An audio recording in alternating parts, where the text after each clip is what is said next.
नमस्कार साथियों, आपका स्वागत है हमारे YouTube चैनल मिशन सिलेक्शन पे। आज हम लोग हिंदी के प्रश्नों पे बातचीत करने जा रहे हैं। यूपीएससी के सीरीज में आप लोग देख लीजिए, वर्दी सीरीज है। हिंदी के प्रश्नों पे आज हम चर्चा करेंगे। तो पहला प्रश्न आपके सामने है, हिंदी भाषा की कितनी विख्यात बोलियां हैं? हिंदी भाषा की कुल 8 विख्यात बोलियां हैं। कितनी बोलियां हैं? ये प्रश्नों को ज्यादा व्याख्या नहीं करेंगे, जहां जरूरत होगी उन्हें व्याख्या करेंगे, बाकी आप जल्दी से देखिए। हिंदी भाषा का प्रथम प्रमाणिक ग्रंथ कौन सा है? क्या सब सही है या रामायण छोड़ है, पृथ्वीराज रासो है? आधा उत्तर है पृथ्वीराज रासो है। हिंदी का प्रथम प्रमाणिक ग्रंथ कौन सा? पृथ्वीराज रासो। हिंदी का प्रथम प्रमाणिक ग्रंथ कौन सा है? पृथ्वीराज रासो। फैक्चुअल प्रश्न में केवल आपको उत्तर बताते चल रहे हैं, बाकी में देखिए। निम्नलिखित में से कौन सा हिंदी साहित्य का काल का विभाजन नहीं है? देखिए, आधुनिक काल का बिल्कुल विभाजन किया गया है, भक्ति काल का विभाजन किया गया है, रीत काल का विभाजन किया गया है, लेकिन ये संयुक्त काल जो है इसका कोई विभाजन नहीं किया गया है। संयुक्त काल का कोई विभाजन देखने को नहीं मिलता। अगला है क्रियापरक। देखिए, समझने वाले प्रश्न है, इसको थोड़ा सा व्याख्या करेंगे। क्रियापरक व्याकरणिक कोट चिन्हित करिए। कूट मतलब कोट बताना है आपको। क्या क्रिया लिंग में आती है? नहीं आता है। क्या वचन में आती है? नहीं। क्या पक्ष में? नहीं। क्रिया सबसे ज्यादा कहाँ है? कारक में है, क्योंकि उसका सूत्र ही है क्रिया जन कर्तव्य कारक। इसका निष्पादन कहाँ से होता है? कारक का निष्पादन कहाँ से होगा? क्रिया से ही होगा। आगे है, निम्नलिखित में से कौन सा वाक्य क्रमवाच को दिखाता है? देखिए, क्रमवाच यहाँ पर क्रम प्रधान कहाँ पर है? मजदूर को द्वारा पेड़ काटा गया, यहाँ पर क्रम प्रधान है, राधा चला नहीं जाता। ये अवाच में है, मैं लिखता हूँ और रमेश अपने जोड़ रहा है, ये सब नहीं आते हैं। अगला है, मूल अकर्मक धातुओं के साथ प्रत्यय जोड़कर बनाई गई क्रिया धातुएं क्या कहलाती हैं? मूल अकर्मक धातु। अगर मूल अकर्मक धातु है तो उसके साथ में जो क्रिया जोड़कर बनाई जाती है वो क्या कहलाती है? साधित सकर्मक धातु। क्या कहलाती है? साधित सकर्मक धातु कहलाती है। अगला है, सारंग लय सारंग चल कई सारंग की ओट। सारंग छीनो पाए के सारंग गई कई चोट में कौन सा अलंकार है? तो इसमें उत्प्रेक्षा अलंकार नहीं है, श्लेष नहीं है, मक अलंकार है, क्योंकि सारंग कई बार आया है और सारंग जितनी बार आया है उतनी बार उसका क्या हुआ है? अर्थ बदल गया है। अगला है, जुगुप्सा का अस्थायी भाव किससे संबंधित है? जुगुप्सा का मतलब होता है घृणा। जुगुप्सा का मतलब क्या होता है? घृणा। जब किसी से घृणा लगे, या यहाँ की भाषा में कहते हैं कि घृणा लगता है, जब किसी से घृणा हो जाए तो उसमें क्या चढ़ा आती है? रौद्र रूप होता है, बीभत्स। क्या होता है? अद्भुत भी नहीं होगा, उसमें होगा बीभत्स। अगर आपको जुगुप्सा हो तो बीभत्स होगा। अगला प्रश्न आपके सामने ये है, निम्नलिखित में से कौन सा छंद का प्रकार नहीं है? दृष्टांत दोहा है, चौपाई, सोरठा भी है दृष्टांत, इसमें छंद का प्रकार नहीं है। अगला प्रश्न आपके सामने है, दीर्घ संधि, गुण वृद्धि, यण, अयादि, ये किसके भेद हैं? ये सभी स्वर संधि के भेद हैं। किसके? स्वर संधि के ही प्रकार हैं। दीर्घ, आकाश, सवर्ण, दीर्घा, आदि, गुणा, वृद्धि, रेचि, यण संधि और अयादि संधि, ये सब किसके भेद हैं? स्वर संधि के भेद हैं। एक संख्या देखो, निर्देश है संख्या 11 और 12 में उपयुक्त समास को चिन्हित करना है। इसमें कहा है पथ भ्रष्ट। अगर कोई अपने पथ से भ्रष्ट हो जाए, बहक जाए, रास्ते से हट जाए, तो उसमें पूछा है क्या होगा? तत्पुरुष समास होगा। और पंचमी अपादान क्या है? पंचमी अपादान अलग हो रहा है, अपने पथ से क्या हो रहा है? भ्रष्ट हो रहा है, अलग हो रहा है, तो तत्पुरुष होगा। और कैसा होगा? पंचमी अपादान तत्पुरुष होगा। अगले में पूछा गया है, प्रश्न संख्या 11 और 12 के ऊपर समास बताना। अष्ट अध्यायी, अष्ट अध्यायी मतलब 8 अध्याय वाला, पांडे द्वारा रचित 8 अध्याय वाला व्याकरणीय ग्रंथ। तो इसमें असंख्यावाची है, तो संख्यावाची क्या होता है? द्विगु होता है। संख्यावाची क्या होते हैं? द्विगु समास को भी संख्यावाची कहा जाता है। तो अष्ट अध्यायी में कौन सा समास है? द्विगु समास। अगला है, सुमित्रानंदन पंत को किस कृति पर ज्ञानपीठ पुरस्कार मिला? बहुत बार प्रश्न पूछा गया, उनको चिदंबरा पे पुरस्कार मिला हुआ है। किसपे? चिदंबरा पे। ब्रज भाषा का विकास किससे हुआ है? सौर शैली से हुआ है। ब्रज भाषा का विकास किससे हुआ है? किस अंतरल से? सौर शैली से हुआ है। आगे देखें आप, अगला प्रश्न आपके सामने है, ये पैसेज वाला है। पैसेज पढ़िए।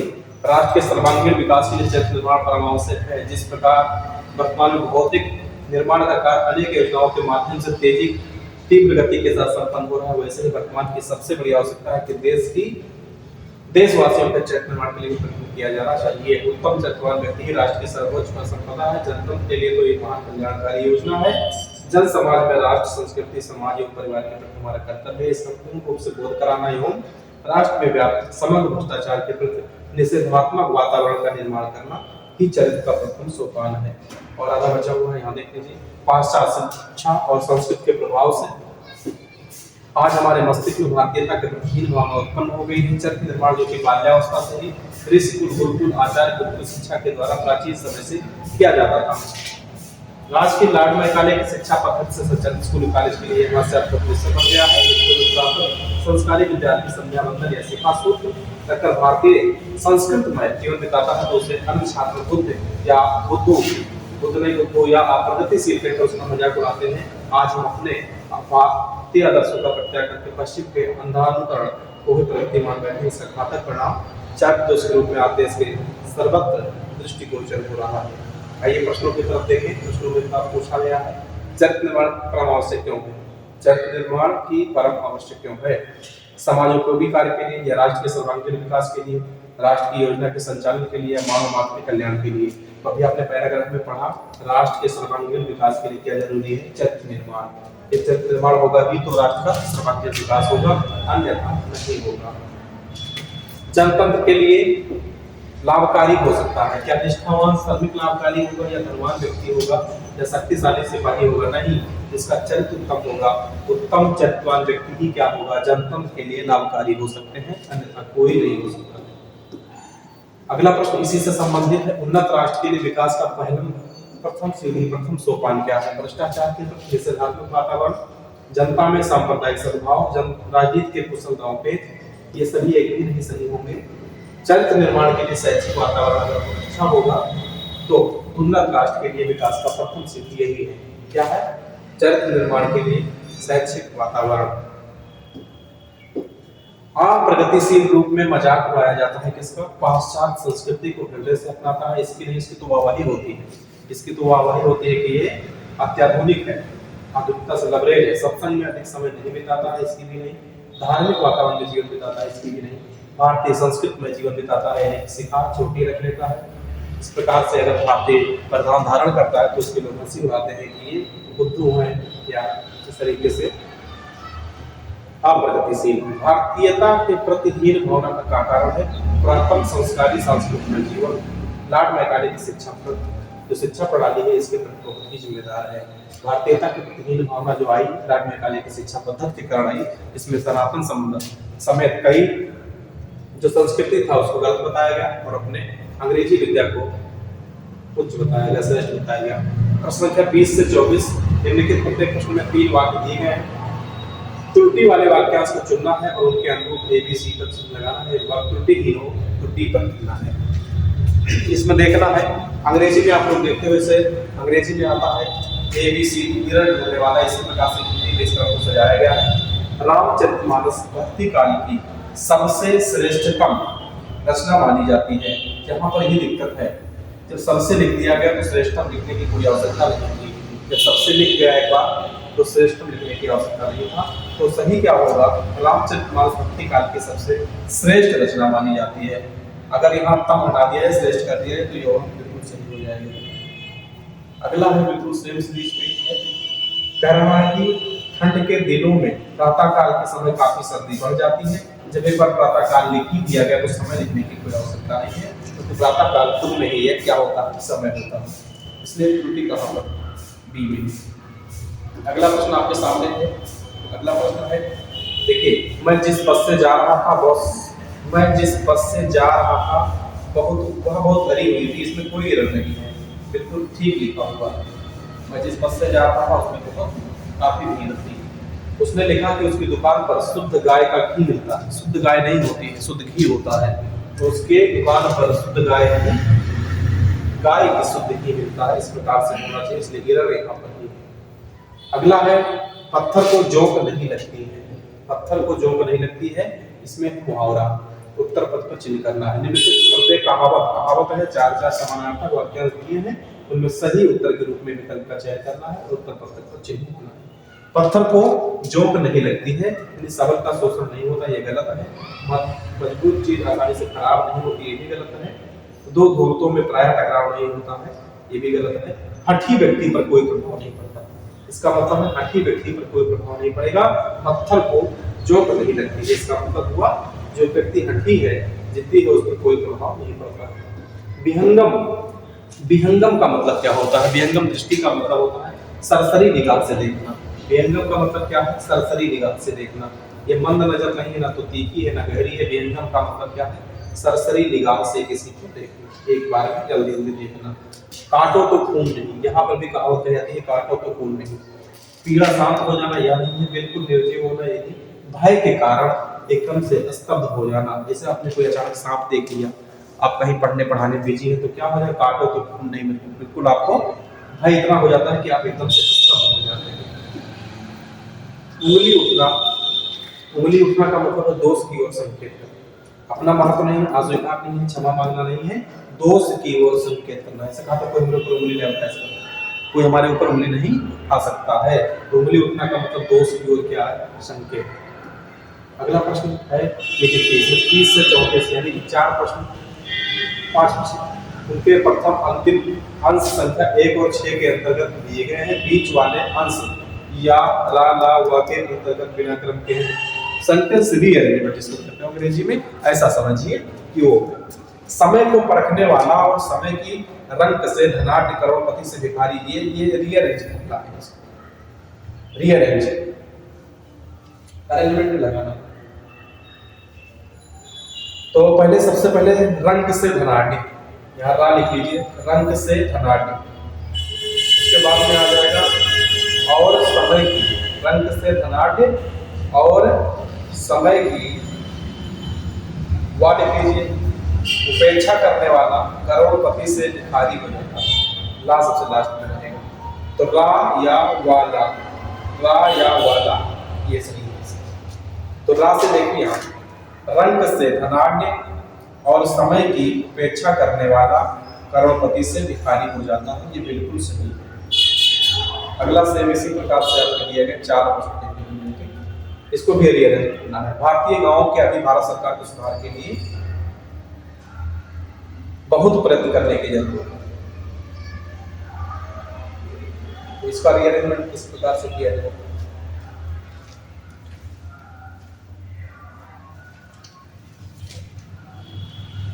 पहले रा सुधार के लिए, यहाँ पर देखिए पहले रा को लिया जाए सुधार के लिए। अभी भारत सरकारों को और राज्य सरकारों को बहुत गड़बड़ हो गया। चलिए रा तो रहेगा सुधार के लिए, फिर या रहेगा अभी भारत सरकार को, और ला रहेगा राज्य सरकार को, और उसके बाद में भारतीय गांवों के, ये देखिए पहले यहाँ से आपको दिया, इसको नहीं दिया गया है ना, इसको और इसको एडजस्ट करना, ठीक है। इसको यहाँ से एडजस्ट करेंगे तो ये हो जाएगा ये आंसर। उसके बाद लास्ट में वो आ जाएगा, बहुत बढ़िया, यानी कि हो जाएगा ये, इसको ये उत्तर नहीं, ये प्रश्न है। भारतीय गांवों पे सुधार के लिए अभी भारत सरकार को और राज्य सरकार को बहुत प्रयत्न करना होगा, यहाँ से जुड़ेगा। इसी प्रकार से अगला है समाचार पत्रों में प्रकाशित विज्ञापन आवश्यक उत्तमोत्तम पदार्थ से द्वारा लोग उपयोगी परिचित होते हैं। इसको भी रीअरेंजमेंट करना है, इसका भी आपको रीअरेंजमेंट करके दिखाना। कहाँ से इसको लिया जाए? यहाँ से प्रकाशित विज्ञापन, प्रकाशित विज्ञापन द्वारा लोग आवश्यक तथा उत्तमोत्तम, या के बाद में हुआ, उसके बाद में रा, तो या पहले क्या लिखा हुआ देखिए यहाँ से, प्रकाशित विज्ञापन। ये समाचार पत्रों पहले से प्रश्न में रहेगा, तो पूरा क्या बनेगा? समाचार पत्रों में प्रकाशित, प्रकाशित विज्ञापन, विज्ञापनों के द्वारा लोग उपयोगी, आवश्यक तथा उपयोगी पदार्थों से परिचित होते हैं। ऑप्शन कौन सा? आपका ऑप्शन डी। रीअरेंजमेंट के प्रश्न आप अभ्यास करते हैं। प्राचीन काल में अनेक पुस्तकें उपलब्ध कराना, जैसे एक व्यक्ति पुस्तकें हस्तलिखित होती थी के विविध विषयों पर बड़ा कठिन था। ये तो प्रश्न है प्राचीन काल में, इसके आगे आपको जोड़ना है। प्राचीन काल के आगे आपको जोड़ना है। कहां से शुरू किया जाए? प्राचीन काल में पुस्तकें हस्तलिखित होती थी। वह विविध विषयों पर जिससे एक व्यक्ति अनेक पुस्तकें उपलब्ध कराना बड़ा कठिन था।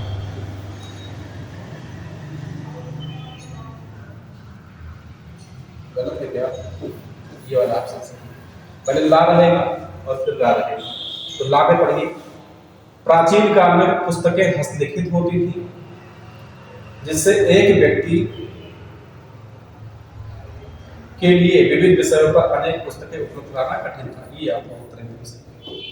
रीअरेंजमेंट के प्रश्न को थोड़ा अभ्यास कर लेना। ये भी एक अंतिम रीअरेंजमेंट वाला। भारत जैसे, यहाँ पर ये प्रश्न है, भारत जैसे देशों के लिए कुटीर उद्योग अधिक जनसंख्या वाले अत्यंत उपयोगी सिद्ध हो सकता है। इसको भी अरेंजमेंट करना है। तो सबसे पहले तो भारत जैसे तो सही रहेगा, उसके बाद में अधिक जनसंख्या वाले, यानी कि लाभ, भारत जैसे अधिक जनसंख्या वाले देशों के लिए कुटीर उद्योग अत्यंत उपयोगी सिद्ध हो सकता है। ये पूरा एक बार देख लीजिए। भारत जैसे अधिक जनसंख्या वाले, देखिए यहां भारत जैसे तो लिखा है, फिर ला वाला ऑप्शन ले लेते हैं। भारत जैसे अधिक जनसंख्या वाले देशों के लिए कुटीर उद्योग अत्यंत उपयोगी हो सकता है। ला या रा हुआ पहला विकल्प आपका एकदम सही है। इसमें पहला विकल्प एकदम सही है। हिंदी आकृति की दृष्टि से किस प्रकार की भाषा है? ये भाषा श्लिष्ट। कैसा है? श्लिष्ट। श्लिष्ट योगात्मक है। भाषा विज्ञान की दृष्टि से बड़ा हो, पश्च विवृत है, या पश्च समृद्ध है, या अग्र समृद्ध है, या पश्च विवृत है। ये पश्च समृद्ध है। समृद्ध का मतलब जो मुंह कम खुले या बिल्कुल ना खुले, पीछे बिल्कुल ना खुले, यही पश्च समृद्ध है। इस तरीके से आप करके उच्चारण करके भी देख सकते हो। छत्तीसगढ़ी किस भाषा की बोली है? तो छत्तीसगढ़ी पश्चिमी हिंदी है, राजस्थानी है, बिहारी है, या पूर्वी हिंदी है? पूर्वी हिंदी में छत्तीसगढ़ में पूर्व वाली भाषा बोली है, बिहार के जैसे वाली। कौन सा प्रत्यय हिंदी भाषा में बहुवचन के रूप में बनाया जाता है? बहुवचन के रूप में जाना जाता है। आपने देखा होगा बालकों, इस तरीके से लिखा जाता है। तो ये तो नहीं है, ये भी नहीं है, और ये वाला क्या है? यही वाला आपको बहुवचन के रूप में प्रत्यय जाना जाता है। अगर किसी शब्द के अर्थ में लगा दिया जाए तो इससे बहुवचन बन जाएगा।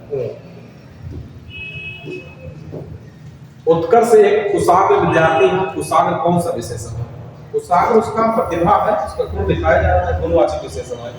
कुशाग्र क्या है? गुणवाचक विशेषण है।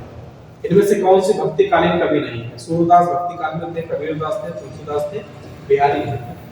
इस प्रकार से हमने यूपी एसआई के 40 प्रश्नों पे चर्चा किया। इसको देखिए, और इसी क्रम में आपको और भी वीडियो मिलते रहेंगे। उत्तर प्रदेश पुलिस के होमगार्ड की भी वीडियो हर चीज लगा दी गई है।